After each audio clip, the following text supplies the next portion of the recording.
우리 구원의 문 구속의 피라는 제목으로 출애굽기 12장에 있는 말씀을 가지고 말씀을 드리겠습니다. 먼저 출애굽기 12장 5절에서 7절, 11절에서 14절 말씀을 읽어드리도록 하겠습니다. 너희 어린 양은 흠없고 1년 된 수컷으로 하되 양이나 염소 중에서 취하고 이달 14일까지 간직하였다가 해질 때에 이스라엘 회중이 그 양을 잡고 양을 먹을 집 문 좌우 서주와 인방에 바르고 11절에서 14절입니다. 너희는 그것을 이렇게 먹을지니 허리에 띠를 띠고 발에 신을 신고 손에 지팡이를 잡고 급히 먹으라. 이것이 여호와의 유월절이니라. 내가 그 밤에 애굽 땅에 두루 다니며 사람과 짐승을 물어나고 애굽 나라 가운데 처음 난 것을 다 치고 애굽의 모든 신에게 벌을 내리리라. 나는 여호와라. 내가 애굽 땅을 칠 때에 그 피가 너희의 거하는 집에 있어서 너희를 위하여 표적이 될지라. 내가 피를 볼 때에 너희를 넘어가리니 재앙이 너희에게 내려 멸하지 아니하리라. 너희는 이 날을 기념하여 여호와의 절기를 삼아 영원한 미래로 내게 지킬지니라. 이 출애굽기 12장에 나오는 이야기는 어린이 설교에서 나오는 말씀처럼 유월절에 대한 이야기입니다. 저희가 살고 있는, 저희 교회가 있는 이 지역이 동대문 지역입니다. 그래서 동대문이라고 이렇게 부르는데요. 옛날에는 외부로부터 침략이나 공격, 또 마을과 도시를 그것부터 보호하기 위해서 주변에 커다란 돌로 성벽을 쌓고 또 높은 곳에는 망대를 세우고 또 사람들이 출입을 해야 되기 때문에 성문을 엄청나게 튼튼하게 성문을 만들어서 그 성을 보호하고 지켰습니다. 중국에 가면 그 북경에 자금성이라는 성이 있습니다. 옛날에 중국 황제가 살았던 궁궐인데요. 명나라 제3대 황제 영락제라는 그 황제가 자기가 통치하던 그 4년째 되는 해에 1406년에 수도를 베이징으로 옮기면서 이 궁궐을 짓도록 했다고 합니다. 약 100만 명의 사람이 14년 정도 걸쳐서 건설을 했다고 합니다. 전체 면적이 72만 제곱미터고요. 건축 면적만 15만 제곱미터라고 합니다. 길이가 거의 1km예요. 1km 정도 되고 그 폭이 한 800m 정도. 그러니까 그 성만 딱 이렇게 쳤을 때 그렇습니다. 그래서 그 성 안에 자그마치 방이 9,000개 정도. 그러니까 공간이겠죠. 이렇게 벽으로 막힌 방이 9,000개 정도 된다고 합니다. 그리고 그 성을 들어가는 가장 처음에 출입문이 천안문, 우리가 잘 알고 있죠. 천안문을 통해서 그 자금성을 들어가게 되고 이제 계속 그 벽과 문을 지나서 이제 황제가 있는 그 건물까지 갈 수가 있는 것입니다. 근데 그 중국 사람들이 보면은 중국 사람들이 좋아하는 색깔이 있죠. 빨간색. 네, 빨간색이 있고 또 그 궁궐에 가면 우리나라도 그렇죠. 왕이 있는 그 보좌나 이런 데는 용상이라고 해서 용을 이렇게 새겨놓거나 자수를 놓거나 이렇게 합니다. 중국 이 자금성에 가도 용이라든지 붉은색이 굉장히 많이 있습니다. 하나님께서 그 애굽에서 종살이를 하던 이 이스라엘 백성들을 구원하시기 위해서 애굽의 그 9가지, 10재앙을 내리는데 먼저 9가지 재앙을 먼저 내리게 됩니다. 그래서 그 마지막 그 10재앙을 내리기 전에 우리가 그 10재앙에 대한 것들, 그 마지막에 이제 10번째 재앙인 이 장자가 죽는 그 재앙에 대한 것은 오늘 이 출애굽기 12장 3절부터 11절에 나와 있습니다. 그래서 이 마지막 죽음에 정말 이거는 이제 심각한 재앙인데 이 재앙에서 살아남는 방법은 특별히 이스라엘 백성들에게는 그것을 피할 수 있는 길을 방법을 가르쳐 주셨는데 그 방법이 1년 된 어린 양이나 염소를 잡아서 그 피를 문의 설주와 기둥에 바르고 사람들이 이제 저녁에 그 양을 잡은 고기를 먹고 쓴나물과 함께 먹고 그 가정에 그 집안에 있어야 되는 것입니다. 그러지 않으면 이제 죽음을 가져오는 천사가 장자들을 죽이게 되는 그러한 무서운 재앙이었습니다. 사실 애굽 사람들의 입장에서 보면은 그 장자가 죽는다는 것은 치명적인 사건입니다. 이전에 그 9 재앙은 그냥 이렇게 수동적이고 제한적인 그러한 재앙들이었어요. 예를 들면 동물이라든지 동물 중에서 뭐 개구리, 파리, 또 가축이 죽는 거나 메뚜기 이런 동물들이 죽는 재앙이었고요. 또 하나는 또 다르게 보면 질병이에요. 뭐 악성, 그 종기 있죠. 종기가 나는 재앙, 질병 재앙이 있었고 또 나머지 하나는 이제 세 개는 그 자연적인 것이에요. 그래서 강물이 피로 변한다든지 우박이 내린다든지 어둠이 온 세상에 이렇게 어두워진다든지 그러한 자연적인 부분에서의 재앙이었어요. 그러나 이제 이 10번째 재앙은 이전의 9재앙과 완전히 다른 그러한 재앙이 되는 것이죠. 그래서 이 10번째 재앙에서 살아남기 위해서는 그 양을 잡고 그 피를 문에 바르는 그러한 행동이 있어야 돼요. 그리고 그렇게 내가 양을 잡고 피를 바른다는 그 속에는 내가 하나님의 명령을 순종하고 참여하고 실천을 하는 그런 과정이 필요되는 거예요. 그 전에 9재앙은 그냥 단순히 하나님이 다 알아서 해주는 거예요. 그죠? 뭐 재앙이 내리고 짐승들 파리 메뚜기 이런 게 나타나고 피해를 주고 그런 거였지만 이 10번째 재앙은 내가 직접 거기에 동의하고 행동하고 실천을 해야 되는 그런 실천적인 어떤 믿음이 필요되는 그런 것들이 되는 것이에요. 그래서 제가 이 6월절을 이렇게 말씀을 준비하면서 하나 또 생각을 했던 부분이 바로 왕에 대해서 생각을 좀 하게 됐어요. 9번째 재앙까지 이렇게 내리고 했는데도 바로 왕은 계속 보내준다, 이스라엘 백성들을 보내준다 하다가 또 마음이 돌아서고 또 보내준다 하다가 재앙을 만나면 또 이렇게 돌아서고 이렇게 9번씩이나 그렇게 했거든요. 근데 왜 그렇게 했을까? 왜 바로가 그렇게 됐을까? 이런 생각을 하게 됐습니다. 근데 성경에 보면 잘 읽어보면 바로의 마음이 완악해지고 강팍해졌다고 이렇게 나오고 있습니다. 그것이 하나님 편에서 그런 게 아니고요. 바로 자신이 마음이 이렇게 자기가 계속 그렇게 그 길로 갔던 거예요. 하나님께서는 기회를 많이 주셨는데 바로가 계속 자기 마음을 이렇게 닫고 또 그 선택을 하게 된 것이에요. 그래서 마지막에 하나님께서 도저히 안 되겠다 생각을 하셔서 이제 장자가 주는 10번째 마지막 재앙을 내리신 것입니다. 이 바로 왕의 모습을 보면서 제가 생각했던 게 끈질긴 죄의 본성과 모습을 바로 왕을 통해서 보게 되었습니다.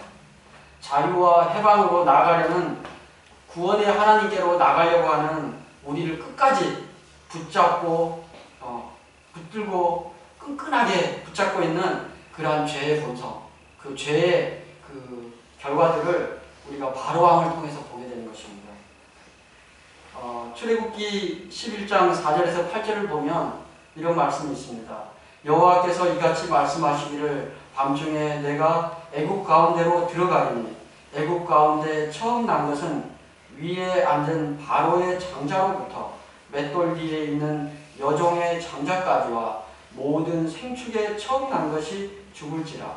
애굽 전국에 전무후무한 큰 곡성이 있으리라.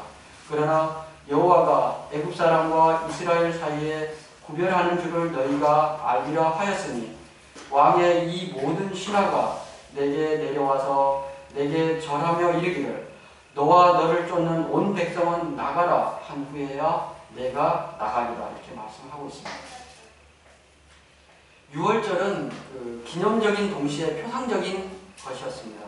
그것은 과거에 그 애국으로부터 구원받은 사실을 가르쳐 줄 뿐만 아니라 장차 예수님께서 당신의 백성을 죄의 속박으로부터 구원해 주시기 위해서 더 큰 그 구원을 베푸실 그런 것들을 나타내는 것입니다.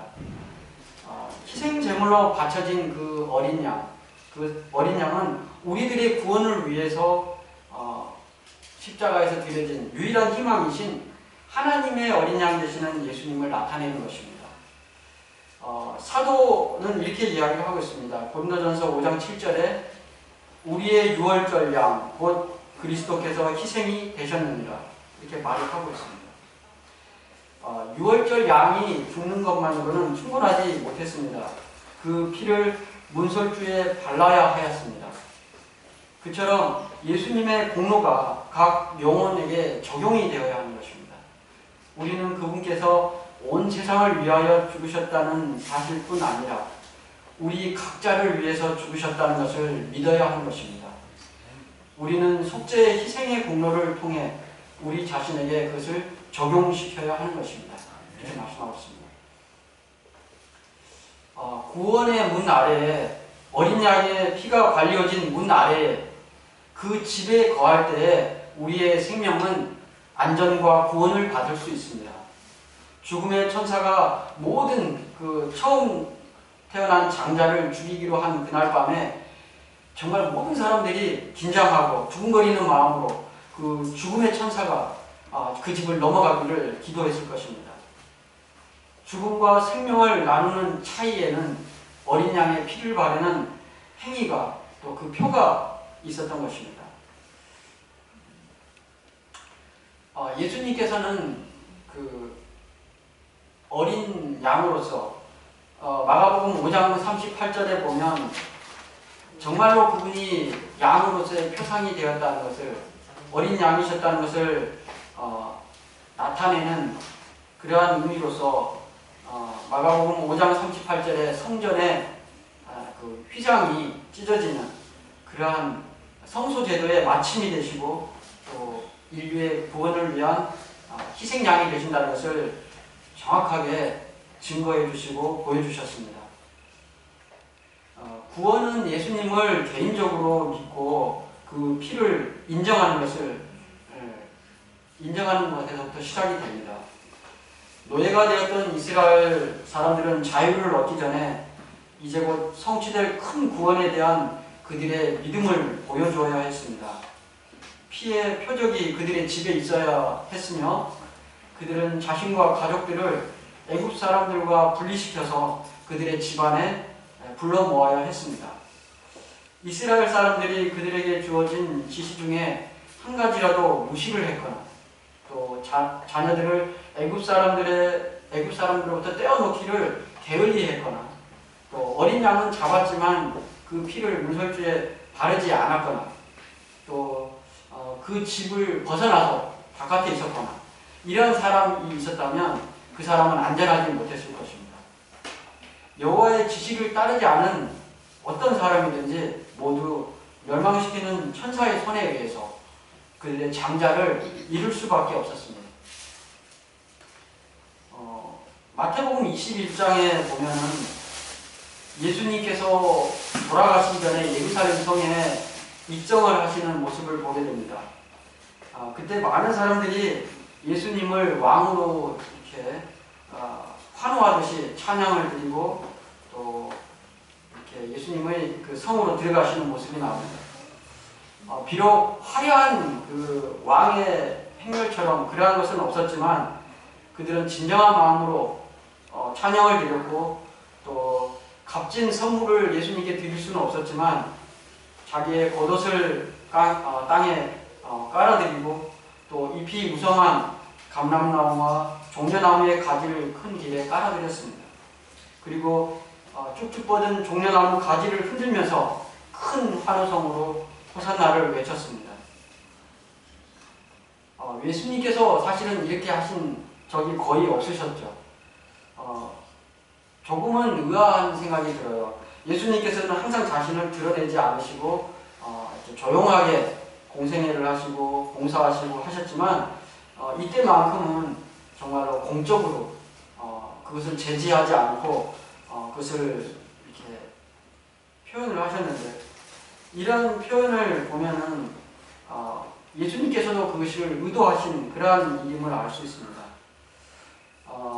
예수님은 타락한 세상에 대한 자신의 사명의 최후를 장식할 그 자신의 죽음에 모든 사람의 주의를 불러일으켜 주기를 멸망하셨습니다.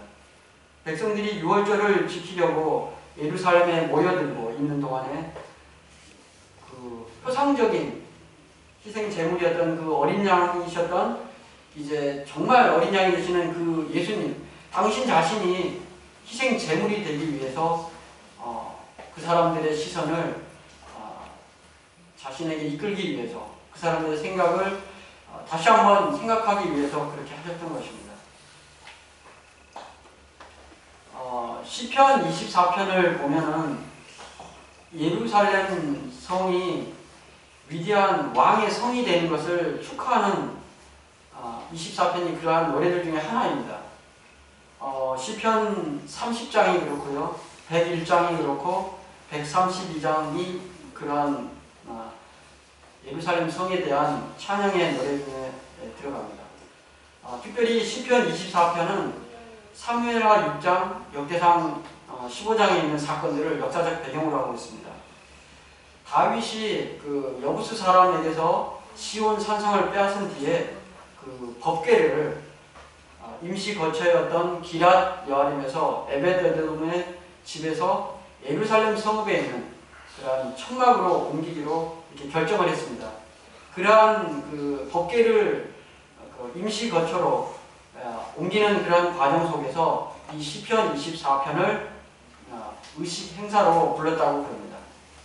그래서 시편 24편 3절에서 10절을 보면 이러한 왕으로서의 예수님의 모습을 표현하고 있는 부분들이 나옵니다.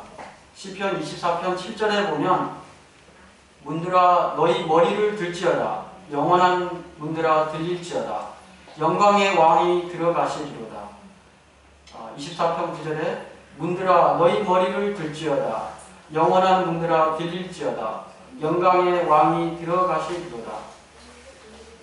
이렇게 영광의 왕이 들어가는 그러한 모습을 표현하고 있습니다. 이 시편 24편을 보면 영광의 왕이 누시뇨라는 표현이 두 번이 나오는데 두 번을 질문을 합니다. 근데 이러한 이 질문은 예루살렘 성을 지키던 파수꾼이 그 성에 들어오는 그 무리를 보고 던지는 질문입니다. 근데 첫 번째 질문에서 특별히 8절에 보면 강하고 능한 여호와시요 전쟁에 능한 여호와시로다 이렇게 말을 하고 있고요. 두 번째 질문이 또 나오죠. 두 번째 질문, 왕이 누구시뇨라고 했을 때 10절에 마침내 그 두 번째 질문에 마침표를 구하는 말이 나옵니다. 만군의 여호와 곧 영광의 왕이시로다. 만군의 여호와라는 이 말은 성문을 여는 가장 확실한 열쇠며 암호처럼 이렇게 언급이 됩니다. 그리고 더 이상 어떤 영광의 왕이 누시뇨라는 질문이 없이 이렇게 끝나게 됩니다. 예수님께서는 자신을 이렇게 표현하셨습니다. 요한복음 10장 7절에 나는 양의 문이라, 내가 문이니 누군지 나로 말미암아 들어가면 구원을 얻고 또는 들어가며 나오며 꼴을 얻으리라. 예수님은 인류를 위한 구원의 문을 활짝 열어놓으셨습니다. 죄의 결과로 이르러온 죽음과 질병과 많은 그 죄의 권세들로 닫혀져 있던 구원의 문을 활짝 열어주신 것입니다. 아무도 열 수 없을 것 같았던 그 죄의 문, 사망의 문을 예수님께서 열어주신 것입니다. 우리는 오직 예수님을 통해서만 구원의 문으로, 구원의 길로 들어갈 수 있는 것입니다. 이제 우리 눈을 조금 더 들어서 요한계시록 21장 9절부터 22장 5절까지 보면은 저희가 잘 아는 것처럼 하늘 새 예루살렘 성이 나옵니다. 이 성에는 하나님의 임재 자체가 빛이 되고 영광의 강체가 되는 그러한 것들을 보여줍니다. 에덴 동산에서 잃어버린 하나님의 그 임재의 영광이 다시 새롭게 성취되고 새롭게 회복이 될 것을 보여주고 있습니다. 구원받은 우리들은 예수님께서 이루신 그 구속의 과학과 은혜를 영원히 공부하고 또 생각하고 명상하게 될 것입니다. 또 찬양하게 될 것입니다. 하늘 성문은 닫히지도 않을 것이고 밤도 없을 것입니다. 계시록 21장 27절에 보면 그 성의 문을 드나드는 사람들의 특징을 이렇게 이야기하고 있습니다. 그 문을 드나드는 사람은 무엇이든지 속된 것이나 가증한 일 또는 거짓말하는 자는 결코 그리로 들어가지 못하되 오직 어린 양의 생명책에 기록된 자들만 들어가리라고 말을 하고 있습니다. 침례 요한은 침례를 받으러 오는 예수님의 모습을 보면서 보라, 세상 죄를 지고 가는 하나님의 어린 양이로다라고 외쳤습니다. 사도행전 8장 32절에 보면 이러한 말씀이 있는데요. 일러스되 저가, 그러니까 여기서 저라는 것은 예수님을 말씀하시는 것인데, 일러스되 저가 사지로, 그러니까 죽음으로 내려가는 양과 같이 끌리었고 털 깎는 자 앞에 있는 어린 양의 잠잠함과 같이 그 입을 열지 아니하였도다. 이것은 예수님의 진정한 사명을 선포하는 그런 선언이었습니다. 수많은 양을 드리는 그 제사 제도를 통해서 속죄의 어떤 그런 은혜를 또 용서를 가르쳐주는 그러한 제물들을 드렸지만 그러한 것들은 수없이 반복이 되고 또 궁극적인 그런 죄의 해결책이 되지 못했습니다. 그러나 예수님께서 십자가에 달리심으로 완전한 마지막 어린 양으로서 모든 제사제도의 마침이 되시는 그러한 예수님의 모습을, 어린 양 되시는 예수님의 모습을 우리가 생각할 수 있습니다.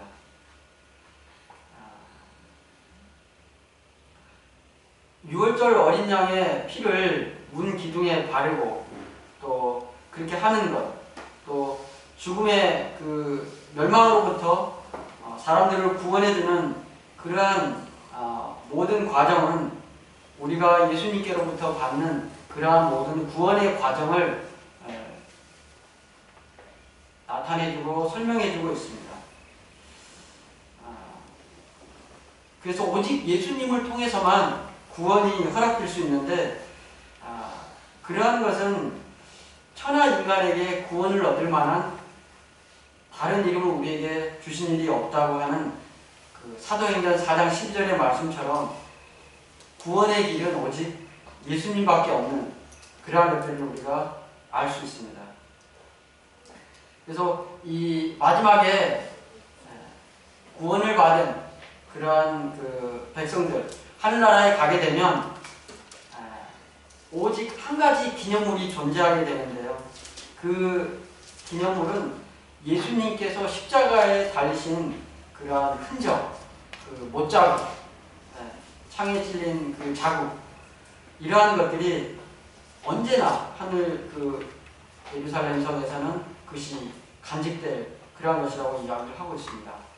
그분의 상하신 머리와 옆구리와 손발에는 죄가 빚어놓은 잔인한 유일의 흔적이 남게 될 것입니다. 인류를 위한 하나님과 화목하시기 위하여 붉은 피를 흘린 그 옆구리는 구주의 영광이 나타나고 권능이 그 속에 감추인 그러한 곳입니다. 속죄의 희생 제물이 되심으로 구원하기에 능하셨던 예수님께서는 하나님의 자비를 멸시한 자들에게 공의를 행하는 일에도 강하실 것입니다. 하나님의 그 구원을 위한 능력은 언제나 넉넉하고 힘이 있고 여유가 있는 그러한 속죄의 공로이고 구원의 은혜가 되는 것처럼 하나님의 그 자비와 자비를 멸시한 사람들에게는 하나님의 그 공의와 심판도 넉넉하게 역시 베풀어질 것이라는 것을 말씀하고 있습니다. 예수님의 그 굴욕의 표, 사실 십자가는 정말 최고의 극악한 죄인을 처형하는 방법이 바로 십자가 형벌이었는데, 그러한 그 하나님의 아들이 그렇게 돌아가신다는 것은 굴욕 중에 굴욕이 될 수 있습니다. 그러나 그것이 가장 큰 하나님께 또 우리 죄인들에게는 가장 큰 은혜와 영광이 되는 것입니다. 갈바리의 십자가에서 상하신 흔적들은 영원한 시대를 통하여서 예수님께 대한 찬양을 불러일으키고 그분의 능력을 말해줄 것입니다. 하나님의 그 새 예루살렘 성에는 밤이 없을 것입니다. 등불과 햇빛이 쓸데없으니 이는 주 하나님이 저희에게 비추심이라 이렇게 말하고 있습니다. 고통스러울 정도로 눈이 부실 정도는 아닌 찬란한 빛이 태양 광선을 대신할 것입니다. 그러나 그 빛남은 오늘날 대낮의 밝음이 도저히 미치지 못할 그러한 정도의 것입니다. 하나님과 어린 양의 영광이 거룩한 성을 끊임없이 비추어 줄 것입니다. 구속받은 자들은 태양이 없을지라도 언제나 낮의 빛 가운데로 다닐 것입니다. 성 안의 성전을 내가 보지 못하였으니 이는 주 하나님 곧 전능하신 이와 및 어린 양이 그 성전이십니다. 이렇게 말을 하고 있습니다. 이제 마지막으로 말씀을 마무리하면서 특별히 요한계시록에는 어린 양에 대한 표현들이 굉장히 많이 나옵니다. 제가 그러한 부분들을 읽어드리고 말씀을 마치도록 하겠습니다. 요한계시록 5장 6절에 보면 내가 또 보니 보좌와 네 생물과 장로들 사이에 어린 양이 섰는데 일찍 죽임을 당한 것 같더라. 이렇게 예수님을 표현하고 있습니다. 또 5장 12절에는 큰 음성이 가로되 죽임을 당하신 어린 양이 능력과 부와 지혜와 힘과 존귀와 영광과 찬송을 받으시기에 합당하도다 하더라. 이렇게 말씀하고 있고요. 계시록 7장 14절에는 내가 가로되 내 주여 당신이 알리이다 하니 그가 나더러 이르되 이는 큰 환난에서 나오는 자들인데 어린 양의 피에 그 옷을 씻어 희게 하였느니라.